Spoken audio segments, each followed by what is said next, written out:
I have Jim Mora Jr. with me. He is the coach who knows Josh Rosen best in the world. And Josh Rosen is going under the radar a little bit. A lot of people nationally are saying the Niners should trade for Sam Darnold or do this or do that. And it's like, do people even know that Josh Rosen's on the team? He was the 10th pick in the draft. He just turned 24. He's been on 4 teams. So I'd like to ask the person who knows him best about him. Let's start with the positives. What does Josh Rosen do well, Coach? Well, Josh has all the physical traits that you're looking for in a quarterback. I mean, he's got the size, he's got some durability, he's got arm talent, he's a very intelligent young man. He can make every throw on the field. I think he has a good understanding for the game of football. At least he did at the collegiate level. Things change when you get to the pros. But there's been some things, obviously, that are holding him back. When you're the 10th pick in the draft and you've been on 4 teams in 3 or 4 years, I mean, that's something that people have to ask themselves hard questions about. So I think from a physical standpoint, from the standpoint of being smart enough to play that position at a high level in the NFL, he certainly got all of those traits. So what does he need to improve? In your opinion, why has he been on 4 teams in such a short amount of time? What's the disconnect? Well, Josh has always had a reputation as being a little bit different in terms of his personality. Josh is very, very smart, and he lets you know he's very, very smart. And there's some coaches that don't necessarily take kindly to that. There's some players that don't necessarily take kindly to that.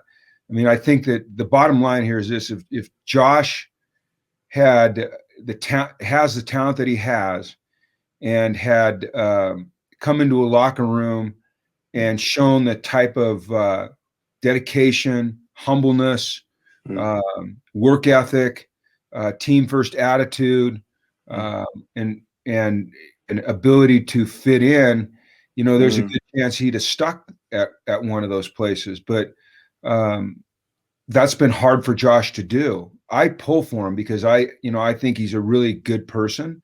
I think he's a good kid. I think he's like all of us. We have our quirks. We have things that we need to work on. And my hope for Josh is that he's found a position now or a situation now in San Francisco with a coach like Kyle, where he can kind of humble himself and trust Kyle and believe in Kyle and listen to Kyle and react to Kyle. And I think he does those things, and I think he improves his work ethic a little bit, realizes that this is probably the last stop for him, he could have tremendous upside for the San Francisco 49ers. I mean, there's no doubt in my mind that this guy, has all the qualities, the physical qualities to be a great player. And I don't say that lightly, because I take the word great, very seriously, but I see that in him. And I'm hoping that Kyle can be the coach that finally gets to him. I've tried, and other coaches have tried as well. And we haven't been able to do it. And it's that he's a very young man, but it's hard to get him to feel that you have something to give him that he doesn't already know. He feels like he's the smartest man in the room. A little bit of that. It's tough. Well, it's a little bit of I think some of the worst words you can use when you're trying to learn and be great is "I've got it." I've got it. And Josh, when I was with him, and I don't know how he is now, but he'd use that phrase too often. "I've got it." And I'm just hopeful that at this point in his life and his career and his maturity, that he realizes that he doesn't got it.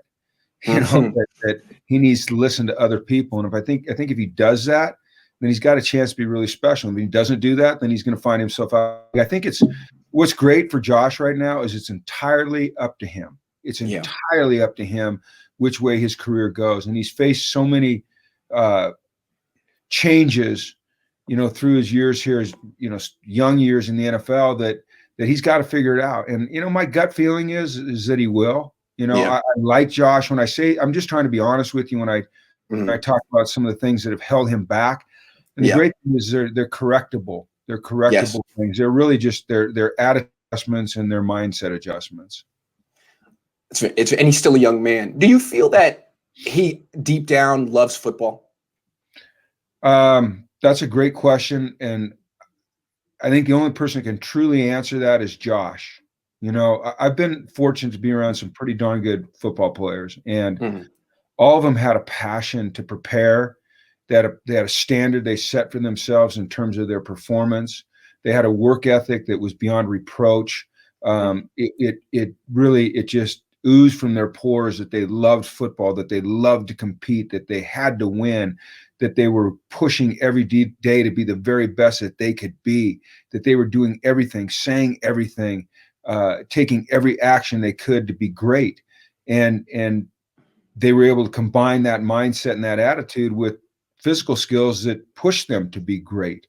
I think it remains to be seen with Josh if that's the case. I think it's a little unfair, even for me, who knows him so well, to judge him harshly at this point in time, because you've mentioned now a couple of times he's still young, and he is young.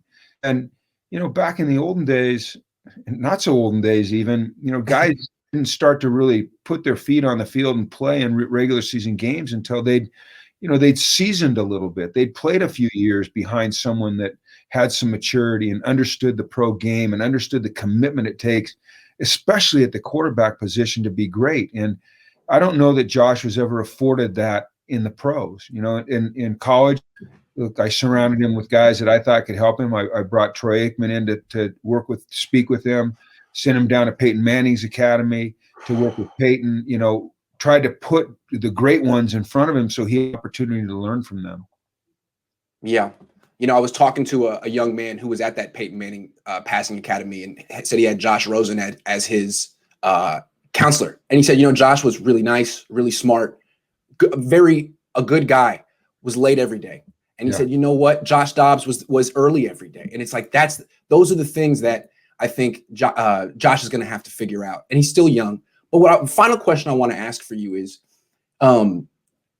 do you feel that the 49ers are a good fit for him, I guess, in all the ways schematically? And do you feel that he's a good fit for them? Like, do you think that being around Kyle Shanahan, who's one of the more forward-thinking offensive coaches, can finally bring out the best in Josh Rosen? I do. And that's why I'm so hopeful for Josh. I think that when you take all the factors involved, the fact that he's bounced around a bit, that he was the 10th pick, that he shouldn't have bounced around the way he has. When he ended up going to San Francisco, I was excited for him. I thought, you know what? I think this is finally the right spot for Josh Rosen. I think this is where he can finally flourish. He can finally reach his potential. He can leave all the negative baggage behind. He can turn the page. He can change people's opinions, and he can have success. I think Kyle, if you don't walk in with immediate respect for Kyle Shanahan, then you know what? You're a fool. Yep. And fools don't last in the NFL. And Josh Rosen is no fool. And I think that he realizes at this point in career, you know what? The heavens set it up for him. And now it's up to Josh to take advantage. And if he does, it's a win for Josh and it's a win for the 49ers because he's a truly talented kid. And I'm going to tell you something else. He's a really good person. He just, he's like all young people. They're going through a learning curve, but he's a good young man. I like him. I respect him. My family likes him. We respect him. We're close to his family. And I pull for him. I pull for him too, because I'm Jewish and he's Jewish, and I just want it to work out. I don't know why I've never identified with an athlete before, but I feel like, look, if I was identified at 14 as a football and tennis prodigy, I'll probably be a jerk until I was, 30. I couldn't handle that. So but hopefully Josh isn't a jerk. He's not a jerk. He's not a jerk at all. Okay. I mean, there's no jerk to Josh. There's no, he doesn't listen. He was a great teammate. He's a really good friend.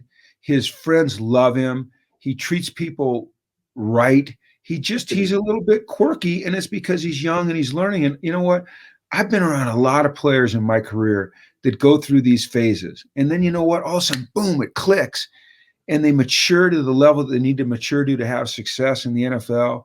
And they decide that they're going to hold themselves to a particular standard, and they're going to open their ears and they're going to listen before they talk, and they're going to take in information and not, listen, it's okay to question things, but you don't have to question everything. There are those out there that know a little bit more than you, that are a little bit more skilled, a little bit more experienced.